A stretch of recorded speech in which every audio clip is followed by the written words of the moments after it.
নমস্কার, হ্যালো সবাইকে, welcome back to my YouTube channel evergreen with Anisa. আশা করি তোমরা সবাই খুব ভালো আছো। আর আজকে আমি তোমাদের সঙ্গে খুবই সুন্দর একটা মেকআপ লুক শেয়ার করবো। হ্যাঁ, আশা করি তোমরা থাম্বনেল দেখেই বুঝে গেছো। আজকে কিন্তু আমি Shivratri special makeup look create করে দেখাবো, তা আবার সাদা শাড়ির সঙ্গে। যারা পছন্দ করো সাদা রঙটা, আমারও তো খুব বেশি ভালো লাগে, তাই আজকে তোমাদের সঙ্গে এই সুন্দর একটা লুক শেয়ার করবো একদম কম প্রোডাক্ট দিয়ে। আর একদম খুবই সুন্দর এইচডি মেকআপের মতো লাগবে কিন্তু, আর কম দামে কিন্তু, অল্প প্রোডাক্ট দিয়ে। আর মেকআপটা কিন্তু একদম লং লাস্টিং হবে। তো চলো শুরু করা যাক আজকের মেকআপ ভিডিও। বেশি কথা না বলেই আমি এখানে প্রথমে ময়শ্চারাইজার অ্যাপ্লাই করে নিয়েছি। তো নিভিয়ার ময়শ্চারাইজার অ্যাপ্লাই করছি। তোমরা যে কোনো ধরনের একটা ময়শ্চারাইজার ইউজ করতে পারো, তোমাদের স্কিন টাইপ অনুযায়ী বুঝে কিন্তু ময়শ্চারাইজার অ্যাপ্লাই করতে হবে, নাহলে কিন্তু মেকআপটা একদমই বসবে না, এটা মনে রাখবে। তো এরপর একটা সবসময় ইম্পর্টেন্ট যেটা হচ্ছে আমাদের প্রাইমার অ্যাপ্লাই করতে হবে। আর দিনের বেলা মেকআপ আমি একদম লাইট মেকআপ রাখবো, সব কম প্রোডাক্ট অ্যাপ্লাই করবো। তোমরা কিন্তু একটা সানস্ক্রিন অ্যাপ্লাই করে নিও। আমি কিন্তু একটা সানস্ক্রিন অ্যাপ্লাই করে নিয়েছিলাম। তো দেখো এখানে আমি প্রাইমার অ্যাপ্লাই করছি ইনসাইডে। এই প্রাইমারটা কিন্তু একদম অ্যাফোর্ডেবল প্রাইসের মধ্যে তোমরা অনলাইন থেকে পেয়ে যাবে। এই দেখো এবার প্রাইমার অ্যাপ্লাই করা শেষ। আমি জাস্ট 5 মিনিট ওয়েট করব অন্য একটা প্রোডাক্ট মানে এরপরে যা অ্যাপ্লাই করব আর কি, তার জন্য। তো আমি এখানে আইব্রোটা করে নিয়েছি 5 মিনিটের মধ্যে। এরপর আমি এখানে একটু সেটিং স্প্রে নিয়ে নিয়েছি, ফেসটাকে একটু সেট করে নিব মেকআপের আগে। তো আমি এখানে এনওয়াইভের এই সেটিং স্প্রেটা মেকআপ স্প্রেটা ইউজ করেছি। এটার দামও কিন্তু 200 টাকার মধ্যে আমি পার্পল থেকে পারচেস করেছিলাম, মানে গিফট পেয়েছিলাম অ্যাকচুয়ালি। তো নেক্সট হচ্ছে আমি ইনসাইড কসমেটিকের এই ফাউন্ডেশনটা আজকে ইউজ করবো। লাইট ওয়েট একটা ফাউন্ডেশন, বিবি বা সিসি ক্রিমের মতোই আমাদের কাভারেজ দেয়। আর দেখো ফাউন্ডেশন লাগাতে গিয়ে আমার কি হলো, আমার সঙ্গে প্রায় হতে থাকে। আর এই সাদা শাড়িতে পরা মানে অনেক মুশকিল। তো যাই হোক, বাদ দাও, ভিডিওটা তো করতেই হবে না তোমাদের জন্য। দেখো এটাতে আমি এবার ফাউন্ডেশন অ্যাপ্লাই করে নিয়েছি। এরপর আমি কিন্তু ফিঙ্গারের সাহায্যে ব্লেন্ড করে নিয়েছি, কারণ ফিঙ্গারের সাহায্যে প্রথমে কিন্তু ব্লেন্ড করতে হয়, যেহেতু এটা একদম লাইট কাভারেজ ফাউন্ডেশন। ডাইরেক্টলি যদি বিউটি ব্লেন্ডার দিয়ে ব্লেন্ড করতে চাই না, তাহলে সমস্ত প্রোডাক্ট কিন্তু ব্লেন্ডার শুষেই নিবে, আর আমাদের ফেসে কিছু অ্যাপ্লাই মানে কিছু থাকবেই না। তো সবসময় ফাউন্ডেশনটাকে ফিঙ্গারের সাহায্যে ব্লেন্ড করবে, তারপরে কিন্তু বিউটি ব্লেন্ডারের সাহায্যে। তো এই ফাউন্ডেশন অ্যাপ্লাই করার আগে যে স্টেপগুলো আমি করলাম, ওগুলো কিন্তু করা খুবই ইম্পর্টেন্ট যদি তোমার ফাউন্ডেশনটাকে আমার মতো ফ্ললেস বানাতে চাও।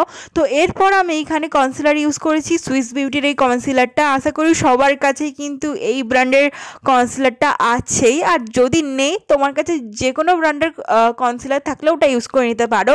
এই দেখো কনসিলারটাকেও ভালোভাবে ব্লেন্ড করা হয়ে গেছে আমার। এরপর নেক্সট হচ্ছে আমি খুবই ইজি একটা আই লুক ক্রিয়েট করে দেখাবো। তোমরা যদি আই মেকআপ করতে না জানো, মানে আই শ্যাডো অ্যাপ্লাই করতে না জানো না, যে কোনো একটা হালকা শেডের আই শ্যাডো নিয়ে অ্যাপ্লাই করে নিও, বাস। আর কোনো কিছুই অ্যাপ্লাই করতে হবে না। তারপরে তো তোমরা আইলাইনার অ্যাপ্লাই করেই নিও, কারণ আইলাইনার অ্যাপ্লাই করলে না লুকটা একদম ডিফারেন্ট লাগে ইয়ার। দেখো আমি এখানে এনওয়াইভের আইলাইনারটা অ্যাপ্লাই করেছি, আর এখানে মাস্কারা ইউজ করেছি মার্সের, যেগুলো অ্যাফোর্ডেবল প্রাইসের মধ্যে কিন্তু ভালো প্রোডাক্ট বলতে গেলে। আমি এখানে তোমাদের সঙ্গে কিন্তু অ্যাফোর্ডেবল প্রাইসের মধ্যে ভালো প্রোডাক্টগুলোই শেয়ার করি সব সময় কিন্তু আমার মেকআপ ভিডিওসগুলোতে। দেখো এরপর আমি এখানে কন্ট্যুর ইউজ করছি, এনওয়াইভের কন্ট্যুর স্টিকটা খুবই সুন্দর। আমি পুরো প্রায় সব ভিডিওতে কিন্তু এই কন্ট্যুর স্টিকটা ইউজ করি। আর দিনের বেলা মেকআপগুলো আমি একটু হালকা কন্ট্যুর ইউজ করছি। আর ফেসে না আমার কন্ট্যুর না করলে চলাই না, কারণ খুবই সুন্দর একটা শেপ দিয়ে দেয় অ্যাকচুয়ালি কন্ট্যুর ইউজ করলে, দেখতে পাচ্ছ। তো আমার ভালো লাগে কন্ট্যুর ইউজ করা। আর যদি কারোর না ভালো লেগে থাকে অবশ্যই ওটা স্কিপ করে নিতে পারো। এরপর আমি কিন্তু ব্লাশ ইউজ করছি না, লিপস্টিককে অ্যাজ আ ব্লাশ ইউজ করছি।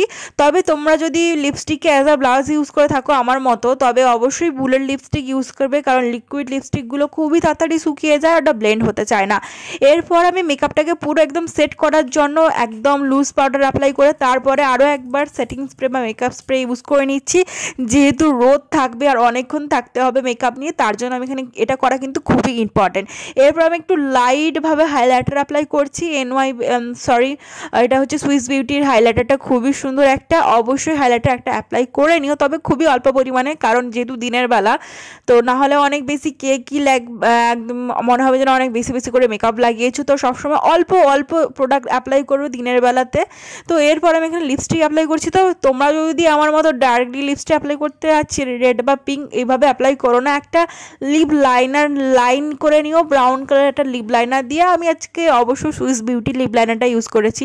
দেখো এটা আমার ফাইনাল লুক। আর সিঁদুর ছাড়া কিন্তু আমাদের যারা বিবাহিত তাদের লুক কিন্তু ইনকমপ্লিট শিবরাত্রিতে।